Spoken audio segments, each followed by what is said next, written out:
شروع اللہ کے نام سے جو سب پر مہربان ہے، بہت مہربان ہے۔ اور مسلمانوں، یہ بات اپنے علم میں لے آؤ کہ تم جو کچھ مال غنیمت حاصل کرو اس کا 5واں حصہ اللہ اور رسول اور ان کے قرابت داروں اور مسکینوں اور مسافروں کا حق ہے، جس کی ادائیگی تم پر واجب ہے۔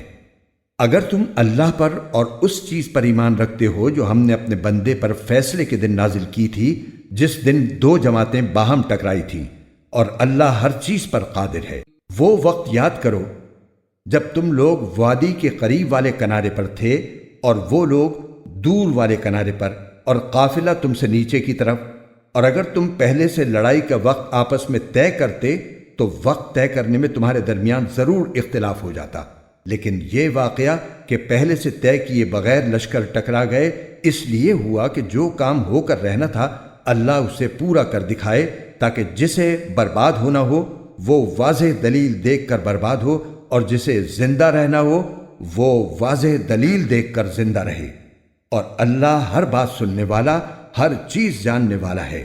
اور اے پیغمبر، وہ وقت یاد کرو جب اللہ خواب میں تمہیں ان دشمنوں کی تعداد کم دکھا رہا تھا، اور اگر تمہیں ان کی تعداد زیادہ دکھا دیتا تو اے مسلمانوں تم ہمت ہار جاتے اور تمہارے درمیان اس معاملے میں اختلاف پیدا ہو جاتا، لیکن اللہ نے تمہیں اس سے بچا لیا۔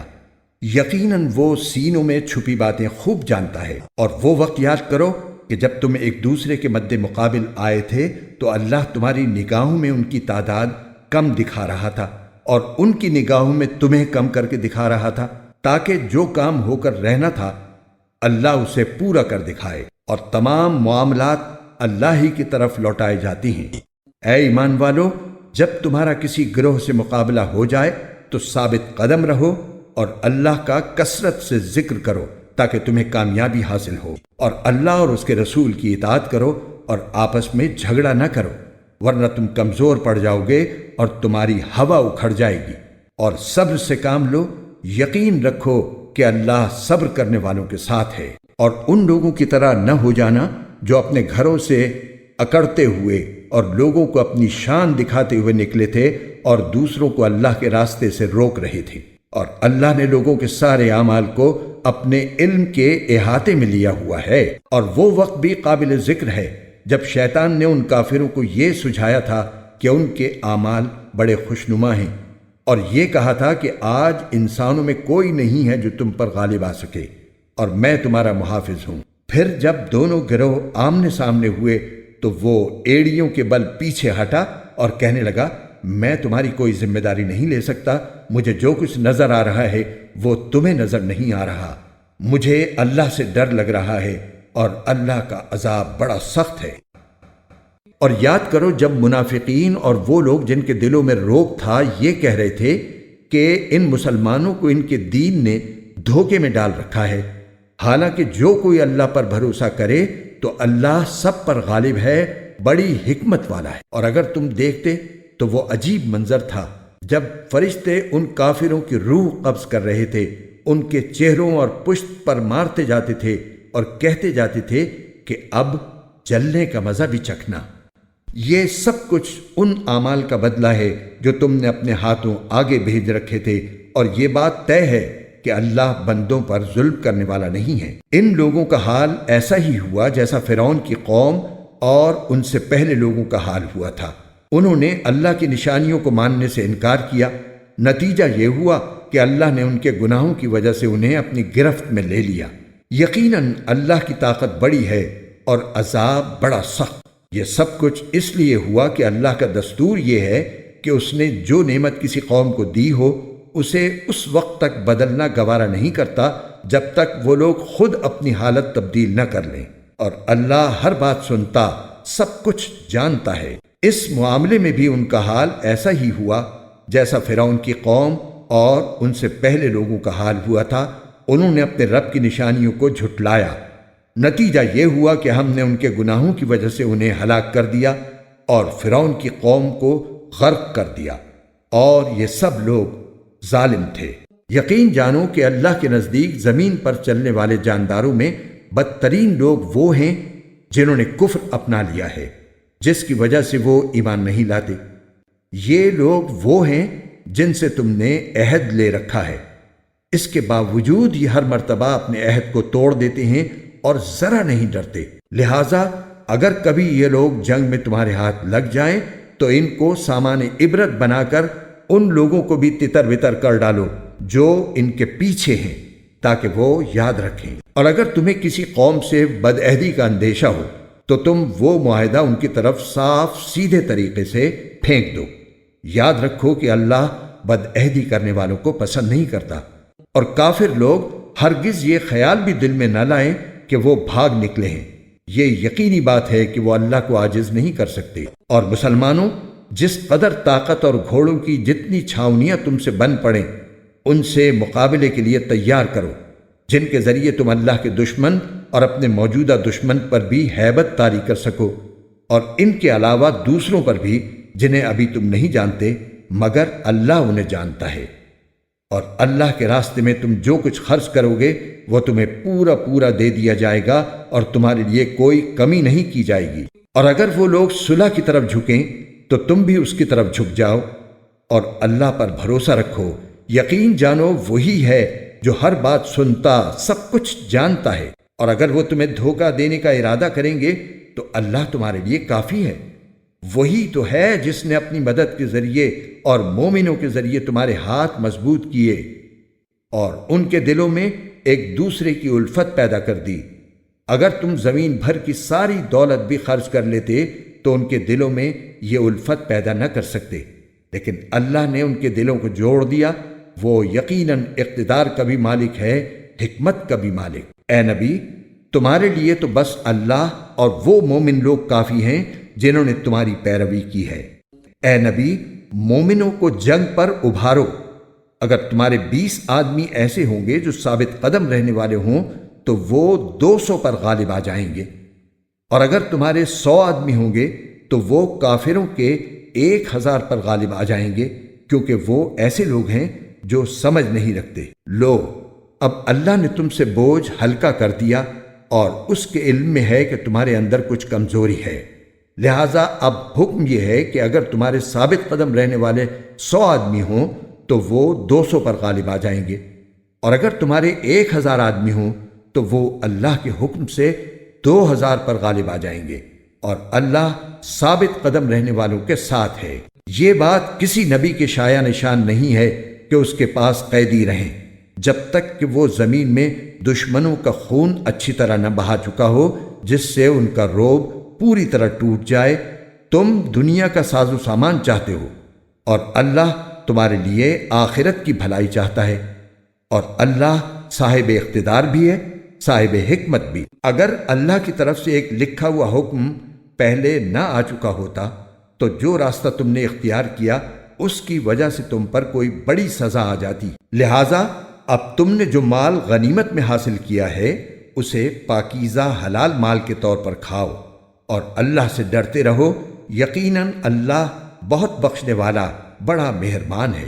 اے نبی، تم لوگوں کے ہاتھوں میں جو قیدی ہیں اور جنہوں نے مسلمان ہونے کا ارادہ ظاہر کیا ہے ان سے کہہ دو کہ اگر اللہ تمہارے دلوں میں بھلائی دیکھے گا تو جو مال تم سے فدیے میں لیا گیا ہے اس سے بہتر تمہیں دے دے گا اور تمہاری بخشش کر دے گا، اور اللہ بہت بخشنے والا بڑا مہربان ہے۔ اور اگر ان لوگوں نے اے نبی تم سے خیانت کرنے کا ارادہ کیا تو یہ اس سے پہلے اللہ کے ساتھ خیانت کر چکے ہیں، جس کے نتیجے میں اللہ نے انہیں تمہارے قابو میں دے دیا، اور اللہ کا علم بھی کامل ہے، حکمت بھی کامل۔ جو لوگ ایمان لائے ہیں اور انہوں نے ہجرت کی ہے اور اپنے مالوں اور جانوں سے اللہ کے راستے میں جہاد کیا ہے، وہ اور جنہوں نے ان کو مدینے میں آباد کیا اور ان کی مدد کی، یہ سب لوگ آپس میں ایک دوسرے کے ولی وارث ہیں۔ اور جو لوگ ایمان لے آئے ہیں مگر انہوں نے ہجرت نہیں کی، جب تک وہ ہجرت نہ کر لیں، اے مسلمانوں، تمہارا ان سے وراثت کا کوئی رشتہ نہیں ہے۔ ہاں، اگر دین کی وجہ سے وہ تم سے کوئی مدد مانگیں تو تم پر ان کی مدد واجب ہے، سوائے اس صورت کے جبکہ وہ مدد کسی ایسی قوم کے خلاف ہو جس کے ساتھ تمہارا کوئی معاہدہ ہے، اور جو کچھ تم کرتے ہو اللہ اسے اچھی طرح دیکھتا ہے۔ اور جن لوگوں نے کفر اپنا رکھا ہے وہ آپس میں ایک دوسرے کے ولی وارث ہیں، اگر تم ایسا نہیں کرو گے تو زمین میں فتنہ اور بڑا فساد برپا ہوگا۔ اور جو لوگ ایمان لے آئے اور انہوں نے ہجرت کی اور اللہ کے راستے میں جہاد کیا، وہ اور جنہوں نے انہیں آباد کیا اور ان کی مدد کی، وہ سب صحیح معنی میں مومن ہیں۔ ایسے لوگ مغفرت اور باعزت رزق کے مستحق ہیں۔ اور جنہوں نے بعد میں ایمان قبول کیا اور ہجرت کی اور تمہارے ساتھ جہاد کیا تو وہ بھی تم میں شامل ہیں۔ اور ان میں سے جو لوگ پرانے مہاجرین کے رشتہ دار ہیں، وہ اللہ کی کتاب میں ایک دوسرے کی میراث کے دوسروں سے زیادہ حقدار ہیں۔ یقیناً اللہ ہر چیز کا پورا علم رکھتا ہے۔ مسلمانوں، یہ اللہ اور اس کے رسول کی طرف سے دستبرداری کا اعلان ہے ان تمام مشرکین کے خلاف جن سے تم نے معاہدہ کیا ہوا ہے۔ لہٰذا اے مشرکو، تمہیں 4 مہینے تک اجازت ہے کہ تم عرب کی سرزمین میں آزادی سے گھومو پھرو، اور یہ بات جان رکھو کہ تم اللہ کو عاجز نہیں کر سکتے، اور یہ بات بھی کہ اللہ اب کافروں کو رسوا کرنے والا ہے۔ اور حج اکبر کے دن اللہ اور اس کے رسول کی طرف سے تمام انسانوں کے لیے یہ اعلان کیا جاتا ہے کہ اللہ بھی مشرکین سے دستبردار ہو چکا ہے اور اس کا رسول بھی۔ اب اے مشرکو، اگر تم توبہ کر لو تو یہ تمہارے حق میں بہت بہتر ہوگا، اور اگر تم نے اب بھی منہ موڑے رکھا تو یاد رکھو کہ تم اللہ کو عاجز نہیں کر سکتے، اور تمام کافروں کو ایک دکھ دینے والے عذاب کی خوشخبری سنا دو۔ البتہ مسلمانوں، جن مشرکین سے تم نے معاہدہ کیا پھر ان لوگوں نے تمہارے ساتھ عہد میں کوئی کوتاہی نہیں کی اور تمہارے خلاف کسی کی مدد بھی نہیں کی، تو ان کے ساتھ کیے ہوئے معاہدے کی مدت کو پورا کرو۔ بے شک اللہ احتیاط کرنے والوں کو پسند کرتا ہے۔ چنانچہ جب حرمت والے مہینے گزر جائیں تو ان مشرکین کو جنہوں نے تمہارے ساتھ بدعہدی کی تھی، جہاں بھی پاؤ قتل کر ڈالو، اور انہیں پکڑو، انہیں گھیرو، اور انہیں پکڑنے کے لیے ہر گھات کی جگہ تاک لگا کر بیٹھو۔ ہاں، اگر وہ توبہ کر لیں اور نماز قائم کریں اور زکوٰۃ ادا کریں تو ان کا راستہ چھوڑ دو۔ یقیناً اللہ بہت بخشنے والا بڑا مہربان ہے۔ اور اگر مشرکین میں سے کوئی تم سے پناہ مانگے تو اسے اس وقت تک پناہ دو جب تک وہ اللہ کا کلام سن لے، پھر اسے اس کی امن کی جگہ پہنچا دو۔ یہ اس لیے کہ یہ ایسے لوگ ہیں جنہیں علم نہیں ہے۔ ان مشرکین سے اللہ اور اس کے رسول کے ساتھ کوئی معاہدہ کیسے باقی رہ سکتا ہے؟ البتہ جن لوگوں سے تم نے مسجد حرام کے قریب معاہدہ کیا ہے، جب تک وہ تمہارے ساتھ سیدھے رہیں تم بھی ان کے ساتھ سیدھے رہو۔ بے شک اللہ متقی لوگوں کو پسند کرتا ہے۔ لیکن دوسرے مشرکین کے ساتھ کیسے معاہدہ برقرار رہ سکتا ہے جبکہ ان کا حال یہ ہے کہ اگر کبھی تم پر غالب آ جائیں تو تمہارے معاملے میں نہ کسی رشتہ داری کا خیال کریں اور نہ کسی معاہدے کا۔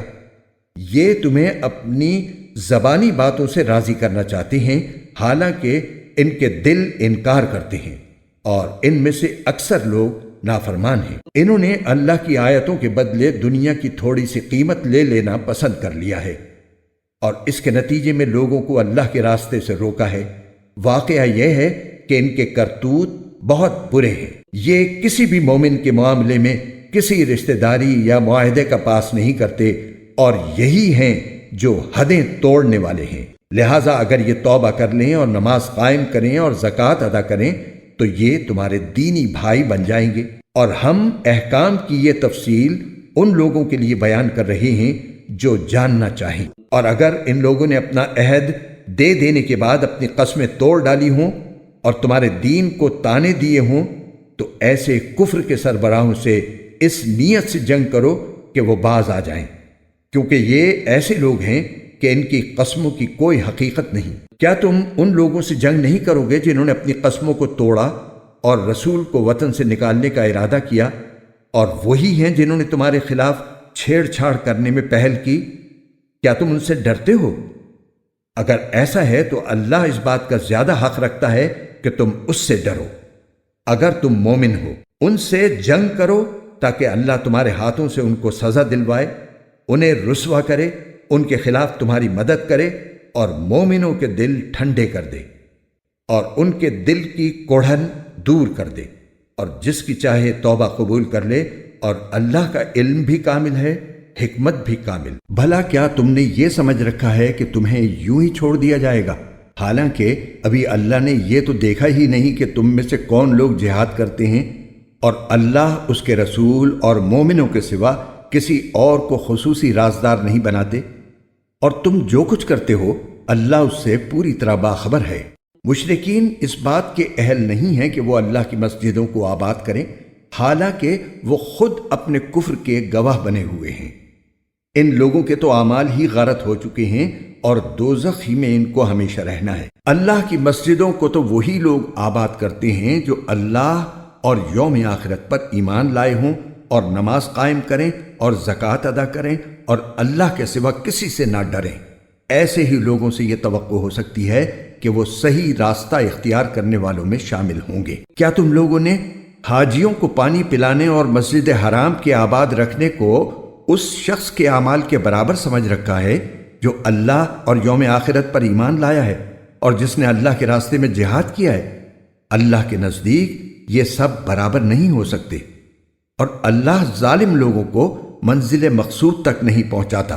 جو لوگ ایمان لے آئے ہیں اور انہوں نے اللہ کے راستے میں ہجرت کی ہے اور اپنے مال اور اپنی جانوں سے جہاد کیا ہے، وہ اللہ کے نزدیک درجے میں کہیں زیادہ ہیں، اور وہی لوگ ہیں جو کامیاب ہونے والے ہیں۔ ان کا پروردگار انہیں اپنی طرف سے رحمت اور خوشنودی کی اور ایسے باغات کی خوشخبری دیتا ہے جن میں ان کے لیے دائمی نعمتیں ہیں، وہ ان میں ہمیشہ رہیں گے۔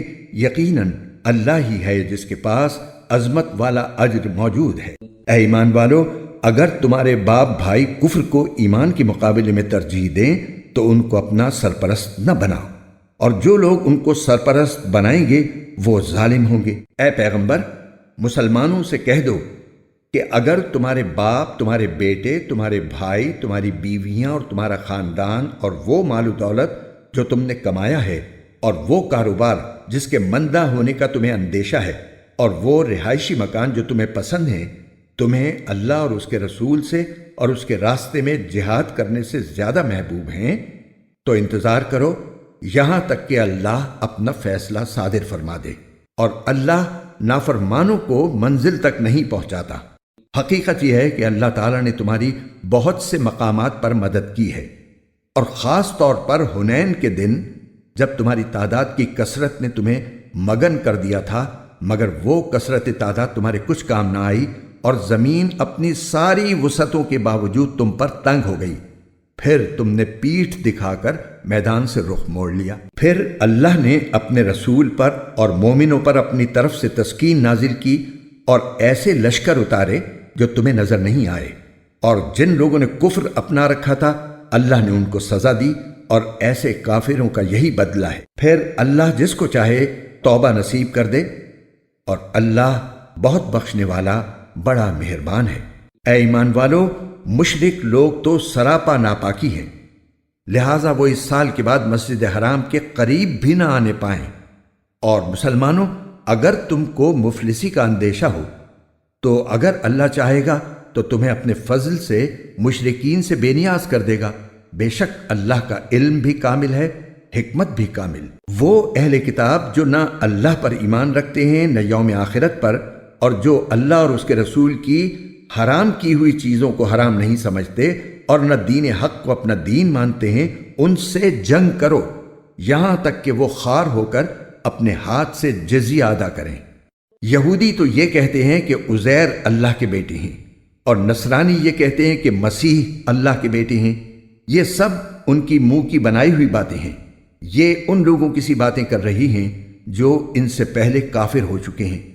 اللہ کی مار ہو ان پر، یہ کہاں اوندھے بہکے جا رہی ہیں۔ انہوں نے اللہ کے بجائے اپنے احبار یعنی یہودی علماء اور راہبوں یعنی عیسائی درویشوں کو معبود بنا لیا ہے، اور مسیح ابن مریم کو بھی، حالانکہ ان کو ایک اللہ کے سوا کسی کی عبادت کرنے کا حکم نہیں دیا گیا تھا۔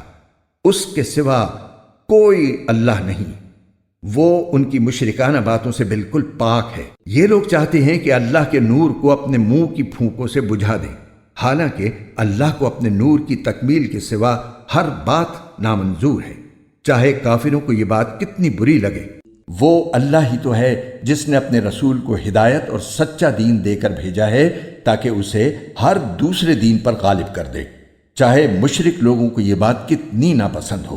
اے ایمان والو، یہودی احبار اور عیسائی راہبوں میں سے بہت سے ایسے ہیں کہ لوگوں کا مال ناحق طریقے سے کھاتی ہیں اور دوسروں کو اللہ کے راستے سے روکتے ہیں، اور جو لوگ سونے چاندی کو جمع کر کر کے رکھتے ہیں اور اس کو اللہ کے راستے میں خرچ نہیں کرتے، ان کو ایک دردناک عذاب کی خوشخبری سنا دو۔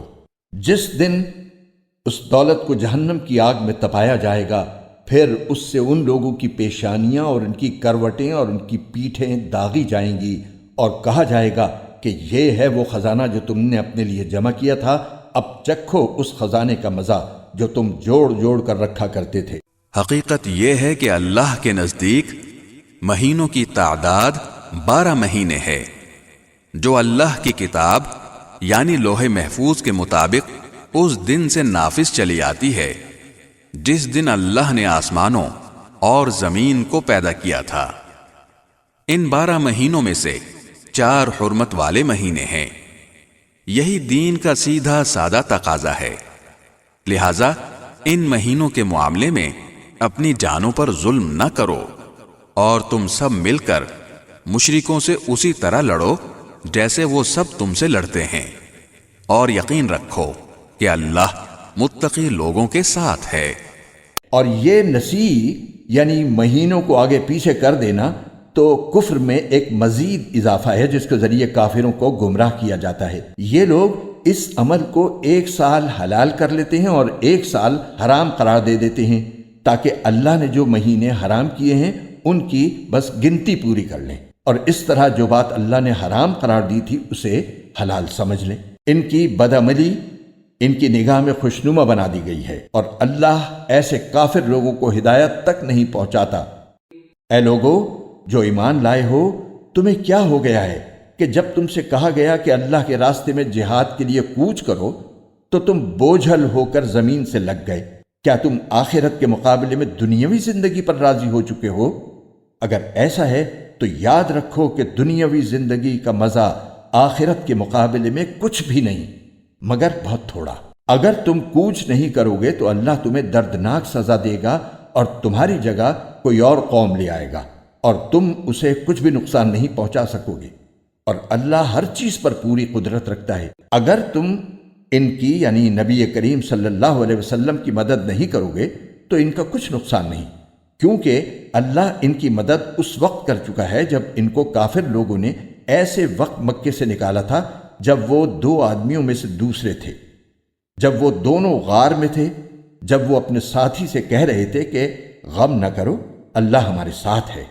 چنانچہ اللہ نے ان پر اپنی طرف سے تسکین نازل فرمائی اور ان کی ایسے لشکروں سے مدد کی جو تمہیں نظر نہیں آئے، اور کافر لوگوں کا بول نیچا کر دکھایا، اور بول تو اللہ ہی کا بالا ہے، اور اللہ اقتدار کا بھی مالک ہے، حکمت کا بھی مالک۔ جہاد کے لیے نکل کھڑے ہو، چاہے تم ہلکے ہو یا بوجھل، اور اپنے مال و جان سے اللہ کے راستے میں جہاد کرو۔ اگر تم سمجھ رکھتے ہو تو یہی تمہارے حق میں بہتر ہے۔ اگر دنیا کا سامان کہیں قریب ملنے والا ہوتا اور سفر درمیانہ قسم کا ہوتا تو یہ منافق لوگ ضرور تمہارے پیچھے ہو لیتے، لیکن یہ کٹھن فاصلہ ان کے لیے بہت دور پڑ گیا، اور اب یہ اللہ کی قسمیں کھائیں گے کہ اگر ہم میں استطاعت ہوتی تو ہم ضرور آپ کے ساتھ نکل جاتے۔ یہ لوگ اپنی جانوں کو ہلاک کر رہے ہیں اور اللہ خوب جانتا ہے کہ یہ جھوٹے ہیں۔ اے پیغمبر، اللہ نے تمہیں معاف کر دیا ہے، مگر تم نے ان کو جہاد میں شریک نہ ہونے کی اجازت اس سے پہلے ہی کیوں دے دی کہ تم پر یہ بات کھل جاتی کہ کون ہے جنہوں نے سچ بولا ہے، اور تم جھوٹوں کو بھی اچھی طرح جان لیتے۔ جو لوگ اللہ اور یوم آخرت پر ایمان رکھتے ہیں وہ اپنے مال و جان سے جہاد نہ کرنے کے لیے تم سے اجازت نہیں مانگتے، اور اللہ متقی لوگوں کو خوب جانتا ہے۔ تم سے اجازت تو وہ لوگ مانگتے ہیں جو اللہ اور یوم آخرت پر ایمان نہیں رکھتے اور ان کے دل شک میں پڑے ہوئے ہیں، اور وہ اپنے شک کی وجہ سے ڈاواں ڈول ہیں۔ اگر ان کا ارادہ نکلنے کا ہوتا تو اس کے لیے انہوں نے کچھ نہ کچھ تیاری کی ہوتی، لیکن اللہ نے ان کا اٹھنا پسند ہی نہیں کیا، اس لیے انہیں سست پڑا رہنے دیا اور کہہ دیا گیا کہ جو اپاہج ہونے کی وجہ سے بیٹھے ہیں ان کے ساتھ تم بھی بیٹھ رہو۔ اگر یہ لوگ تمہارے ساتھ نکل کھڑے ہوتے تو سوائے فساد پھیلانے کے تمہارے درمیان کوئی اور اضافہ نہ کرتے، اور تمہارے لیے فتنہ پیدا کرنے کی کوشش میں تمہاری صفوں کے درمیان دوڑے دوڑے پھرتے، اور خود تمہارے درمیان ایسے لوگ موجود ہیں جو ان کے مطلب کی باتیں خوب سنتے ہیں، اور اللہ ان ظالموں کو اچھی طرح جانتا ہے۔ ان لوگوں نے اس سے پہلے بھی فتنہ پیدا کرنے کی کوشش کی ہے، اور یہ تمہیں نقصان پہنچانے کے لیے معاملات کی الٹ پھیر کرتے رہے ہیں، یہاں تک کہ حق آیا، اللہ کا حکم غالب ہوا اور یہ کڑتے رہ گئے۔ اور انہی میں وہ صاحب بھی ہیں جو کہتے ہیں کہ مجھے اجازت دے دیجئے اور مجھے فتنے میں نہ ڈالیے۔ ارے فتنے ہی میں تو یہ خود پڑے ہوئے ہیں، اور یقین رکھو کہ جہنم سارے کافروں کو گھیرے میں لینے والی ہے۔ اگر تمہیں کوئی بھلائی مل جائے تو انہیں دکھ ہوتا ہے، اور اگر تم پر کوئی مصیبت آ پڑے تو کہتے ہیں کہ ہم نے تو پہلے ہی اپنا بچاؤ کر لیا تھا، اور یہ کہہ کر بڑے خوش خوش واپس چلے جاتے ہیں۔ کہہ دو کہ اللہ نے ہمارے مقدر میں جو تکلیف لکھ دی ہے، ہمیں اس کے سوا کوئی اور تکلیف ہرگز نہیں پہنچ سکتی۔ وہ ہمارا رکھوالا ہے، اور اللہ ہی پر مومنوں کو بھروسہ رکھنا چاہیے۔ کہہ دو کہ تم ہمارے لیے جس چیز کے منتظر ہو وہ اس کے سوا اور کیا ہے کہ آخر کار دو بھلائیوں میں سے ایک نہ ایک بھلائی ہمیں ملے، اور ہمیں تمہارے بارے میں انتظار اس کا ہے کہ اللہ تمہیں اپنی طرف سے یا ہمارے ہاتھوں سزا دے۔ بس اب انتظار کرو، ہم بھی تمہارے ساتھ منتظر ہیں۔ کہہ دو کہ تم اپنا مال چاہے خوشی خوشی چندے میں دو یا بددلی سے، وہ تم سے ہرگز قبول نہیں کیا جائے گا۔ تم ایسے لوگ ہو جو مسلسل نافرمانی کرتے رہے ہو، اور ان کے چندے قبول کیے جانے میں رکاوٹ کی کوئی اور وجہ اس کے سوا نہیں ہے کہ انہوں نے اللہ اور اس کے رسول کے ساتھ کفر کا معاملہ کیا ہے، اور یہ نماز میں آتے ہیں تو کسمساتے ہوئے آتے ہیں، اور کسی نیکی میں خرچ کرتے ہیں تو برا مانتے ہوئے خرچ کرتے ہیں۔ تمہیں ان کے مال اور اولاد کی کثرت سے تعجب نہیں ہونا چاہیے۔ اللہ تو یہ چاہتا ہے کہ انہی چیزوں سے ان کو دنیاوی زندگی میں عذاب دے، اور ان کی جان بھی کفر ہی کی حالت میں نکلے۔ یہ اللہ کی قسمیں کھا کر کہتے ہیں کہ وہ تم میں سے ہیں، حالانکہ وہ تم میں سے نہیں ہیں، بلکہ وہ ڈرپوک لوگ ہیں۔ اگر ان کو کوئی پناہ گاہ مل جاتی یا کسی قسم کے غار مل جاتے یا گھس بیٹھنے کی اور کوئی جگہ، تو یہ بے لگام بھاگ کر ادھر ہی کا رخ کر لیتے۔ اور انہی منافقین میں وہ بھی ہیں جو صدقات کی تقسیم کے بارے میں آپ کو طعنہ دیتے ہیں۔ چنانچہ اگر انہیں صدقات میں سے ان کی مرضی کے مطابق دے دیا جائے تو راضی ہو جاتی ہیں، اور اگر ان میں سے انہیں نہ دیا جائے تو ذرا سی دیر میں ناراض ہو جاتی ہیں۔ جو کچھ بھی انہیں اللہ اور اس کے رسول نے دے دیا تھا، کیا اچھا ہوتا کہ یہ اس پر راضی رہتے اور یہ کہتے کہ اللہ ہمارے لیے کافی ہے، آئندہ اللہ اپنے فضل سے ہمیں نوازے گا، اور اس کا رسول بھی، ہم تو اللہ ہی سے لو لگائے ہوئے ہیں۔ صدقات تو دراصل حق ہے فقیروں کا، مسکینوں کا، اور ان اہلکاروں کا جو صدقات کی وصولی پر مقرر ہوتے ہیں، اور ان کا جن کی دلداری مقصود ہے، نیز انہیں غلاموں کو آزاد کرنے میں اور قرض داروں کے قرضے ادا کرنے میں اور اللہ کے راستے میں اور مسافروں کی مدد میں خرچ کیا جائے۔ یہ ایک فریضہ ہے اللہ کی طرف سے، اور اللہ علم کا بھی مالک ہے، حکمت کا بھی مالک۔ اور انہی منافقین میں وہ لوگ بھی ہیں جو نبی کو دکھ پہنچاتے ہیں، اور ان کے بارے میں یہ کہتے ہیں کہ وہ تو سراپا کان ہیں۔ کہہ دو کہ وہ کان ہیں اس چیز کے لیے جو تمہارے لیے بھلائی ہے۔ وہ اللہ پر ایمان رکھتے ہیں اور مومنوں کی بات کا یقین کرتے ہیں، اور تم میں سے جو ظاہری طور پر ایمان لے آئے ہیں ان کے لیے وہ رحمت کا معاملہ کرنے والے ہیں، اور جو لوگ اللہ کے رسول کو دکھ پہنچاتے ہیں ان کے لیے دکھ دینے والا عذاب تیار ہے۔ مسلمانوں، یہ لوگ تمہارے سامنے اللہ کی قسمیں اس لیے کھاتے ہیں تاکہ تمہیں راضی کریں، حالانکہ اگر یہ واقعی مومن ہوں تو اللہ اور اس کے رسول اس بات کے زیادہ مستحق ہیں کہ یہ ان کو راضی کریں۔ کیا انہیں یہ معلوم نہیں کہ جو شخص اللہ اور اس کے رسول سے ٹکر لے تو یہ بات طے ہے کہ اس کے لیے دوزخ کی آگ ہے جس میں وہ ہمیشہ رہے گا؟ یہ بڑی بھاری رسوائی ہے۔ منافق لوگ اس بات سے ڈرتے ہیں کہ مسلمانوں پر کہیں کوئی ایسی صورت نازل نہ کر دی جائے جو انہیں ان منافقین کے دلوں کی باتیں بتلا دے۔ کہہ دو کہ اچھا، تم مذاق اڑاتے رہو، اللہ وہ بات ظاہر کرنے والا ہے جس سے تم ڈرتے تھے۔ اور اگر تم ان سے پوچھو تو یقیناً یوں کہیں گے کہ ہم تو ہنسی مذاق اور دل لگی کر رہے تھے۔ کہو کہ کیا تم اللہ اور اس کی آیتوں اور اس کے رسول کے ساتھ دل لگی کر رہے تھے؟ بہانے نہ بناؤ، تم ایمان کا اظہار کرنے کے بعد کفر کے مرتکب ہو چکے ہو۔ اگر ہم تم میں سے ایک گروہ کو معافی دے بھی دیں تو دوسرے گروہ کو ضرور سزا دیں گے، کیونکہ وہ مجرم لوگ ہیں۔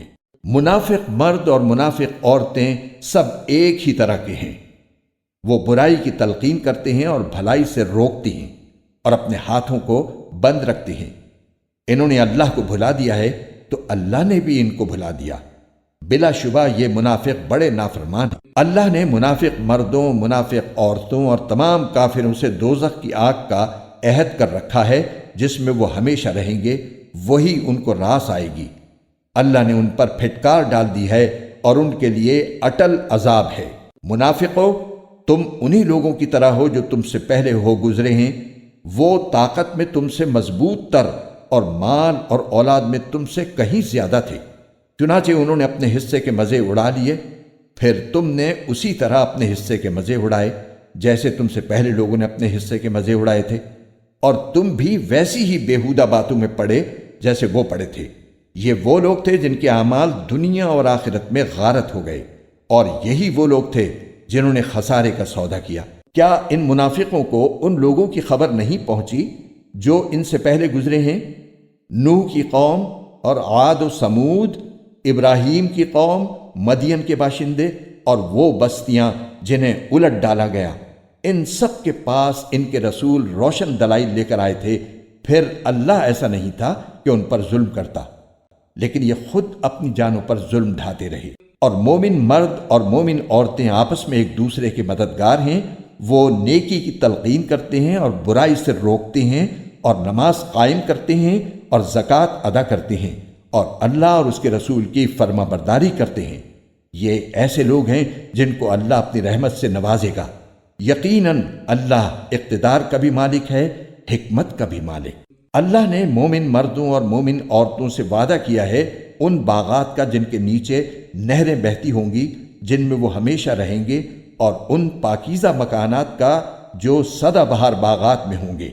اور اللہ کی طرف سے خوشنودی تو سب سے بڑی چیز ہے جو جنت والوں کو نصیب ہوگی، یہی تو زبردست کامیابی ہے۔ اے نبی، کافروں اور منافقوں سے جہاد کرو اور ان پر سختی کرو، ان کا ٹھکانہ جہنم ہے اور وہ بہت برا ٹھکانہ ہے۔ یہ لوگ اللہ کی قسمیں کھا جاتے ہیں کہ انہوں نے فلاں بات نہیں کہی، حالانکہ انہوں نے کفر کی بات کہی ہے، اور اپنے اسلام لانے کے بعد انہوں نے کفر اختیار کیا ہے۔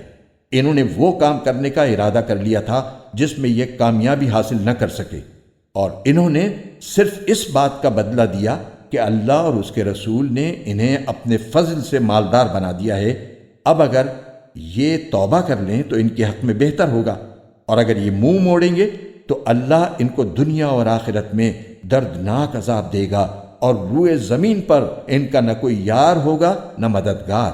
اور انہی میں وہ لوگ بھی ہیں جنہوں نے اللہ سے یہ عہد کیا تھا کہ اگر وہ اپنے فضل سے ہمیں نوازے گا تو ہم ضرور صدقہ کریں گے اور یقیناً نیک لوگوں میں شامل ہو جائیں گے۔ لیکن جب اللہ نے ان کو اپنے فضل سے نوازا تو اس میں بخل کرنے لگے اور منہ موڑ کر چل دیے۔ نتیجہ یہ کہ اللہ نے سزا کے طور پر نفاق ان کے دلوں میں اس دن تک کے لیے جما دیا ہے جس دن وہ اللہ سے جا کر ملیں گے، کیونکہ انہوں نے اللہ سے جو وعدہ کیا تھا اس کی خلاف ورزی کی، اور کیونکہ وہ جھوٹ بولا کرتے تھے۔ کیا انہیں یہ پتہ نہیں تھا کہ اللہ ان کی تمام پوشیدہ باتوں اور سرگوشیوں کو جانتا ہے، اور یہ کہ اس کو غیب کی ساری باتوں کا پورا پورا علم ہے؟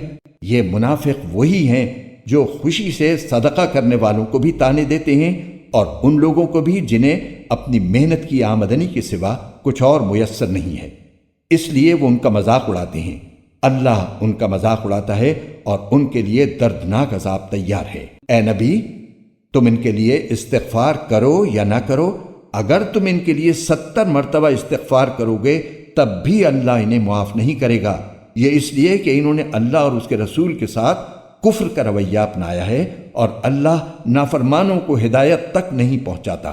جن لوگوں کو غزوہ تبوک سے پیچھے رہنے دیا گیا تھا وہ رسول اللہ کے جانے کے بعد اپنے گھروں میں بیٹھے رہنے سے بڑے خوش ہوئے، اور ان کو یہ بات ناگوار تھی کہ وہ اللہ کے راستے میں اپنے مال و جان سے جہاد کریں، اور انہوں نے کہا تھا کہ اس گرمی میں نہ نکلو، کہو کہ جہنم کی آگ گرمی میں کہیں زیادہ سخت ہے، کاش ان کو سمجھ ہوتی۔ اب یہ لوگ دنیا میں تھوڑا بہت ہنس لیں اور پھر آخرت میں خوب روتے رہیں، کیونکہ جو کچھ کمائی یہ کرتے رہے ہیں اس کا یہی بدلہ ہے۔ اے پیغمبر، اس کے بعد اگر اللہ تمہیں ان میں سے کسی گروہ کے پاس واپس لے آئے اور یہ کسی اور جہاد میں نکلنے کے لیے تم سے اجازت مانگیں تو ان سے کہہ دینا کہ اب تم میرے ساتھ کبھی نہیں چل سکو گے اور میرے ساتھ مل کر کسی دشمن سے کبھی نہیں لڑ سکو گے۔ تم نے پہلی بار بیٹھے رہنے کو پسند کیا تھا، لہٰذا اب بھی انہی کے ساتھ بیٹھ رہو جن کو کسی معذوری کی وجہ سے پیچھے رہنا ہے۔ اور اے پیغمبر، ان منافقین میں سے جو کوئی مر جائے تو تم اس پر کبھی نماز جنازہ مت پڑھنا اور نہ اس کی قبر پر کھڑے ہونا۔ یقین جانو یہ وہ لوگ ہیں جنہوں نے اللہ اور اس کے رسول کے ساتھ کفر کا رویہ اپنایا اور اس حالت میں مرے ہیں کہ وہ نافرمان تھے، اور تمہیں ان کے مال اور اولاد کی کثرت سے تعجب نہیں ہونا چاہیے۔ اللہ تو یہ چاہتا ہے کہ انہی چیزوں سے ان کو دنیاوی زندگی میں عذاب دے اور ان کی جان بھی کفر ہی کی حالت میں نکلے۔ اور جب کوئی صورت یہ حکم لے کر نازل ہوتی ہے کہ اللہ پر ایمان لاؤ اور اس کے رسول کی رفاقت میں جہاد کرو، تو ان منافقوں میں سے وہ لوگ جو صاحب استطاعت ہیں تم سے اجازت مانگتے ہیں اور کہتے ہیں کہ ہمیں بھی ان لوگوں میں شامل ہونے دیجئے جو گھر میں بیٹھے رہیں گے۔ یہ اس بات سے خوش ہیں کہ پیچھے رہنے والی عورتوں میں شامل ہو جائیں، اور ان کے دلوں پر مہر لگا دی گئی ہے، چنانچہ وہ نہیں سمجھتے کہ وہ کیا کر رہے ہیں۔ لیکن رسول اور جو لوگ ان کے ساتھ ایمان لائے ہیں انہوں نے اپنے مال اور اپنی جانوں سے جہاد کیا ہے، انہی کے لیے ساری بھلائیاں ہیں اور یہی لوگ ہیں جو فلاح پانے والے ہیں۔ اللہ نے ان کے لیے وہ باغات تیار کر رکھے ہیں جن کے نیچے نہریں بہتی ہیں، جن میں یہ ہمیشہ رہیں گے، اور یہ بڑی زبردست کامیابی ہے۔ اور دیہاتیوں میں سے بھی بہانے باز لوگ آئے کہ ان کو جہاد سے چھٹی دی جائے، اور اس طرح جن لوگوں نے اللہ اور اس کے رسول سے جھوٹ بولا تھا وہ سب بیٹھ رہے۔ ان میں سے جنہوں نے کفر مستقل طور پر اپنا لیا ہے ان کے لیے دردناک عذاب ہے۔ کمزور لوگوں پر جہاد میں نہ جانے کا کوئی گناہ نہیں، نہ بیماروں پر اور نہ ان لوگوں پر جن کے پاس خرچ کرنے کو کچھ نہیں ہے، جبکہ وہ اللہ اور اس کے رسول کے لیے مخلص ہوں۔ نیک لوگوں پر کوئی الزام نہیں، اور اللہ بہت بخشنے والا بڑا مہربان ہے۔ اور نہ ان لوگوں پر کوئی گناہ ہے جن کا حال یہ ہے کہ جب وہ تمہارے پاس اس غرض سے آئے کہ تم انہیں کوئی سواری مہیا کر دو، اور تم نے کہا کہ میرے پاس تو کوئی ایسی چیز نہیں ہے جس پر میں تمہیں سوار کر سکوں، تو وہ اس حالت میں واپس گئے کہ ان کی آنکھیں اس غم میں آنسوؤں سے بہہ رہی تھیں کہ ان کے پاس خرچ کرنے کو کچھ نہیں ہے۔ الزام تو ان لوگوں پر ہے جو مالدار ہونے کے باوجود تم سے اجازت مانگتے ہیں، وہ اس بات پر خوش ہیں کہ وہ پیچھے رہنے والی عورتوں میں شامل ہو گئے، اور اللہ نے ان کے دلوں پر مہر لگا دی ہے، اس لیے انہیں حقیقت کا پتہ نہیں ہے۔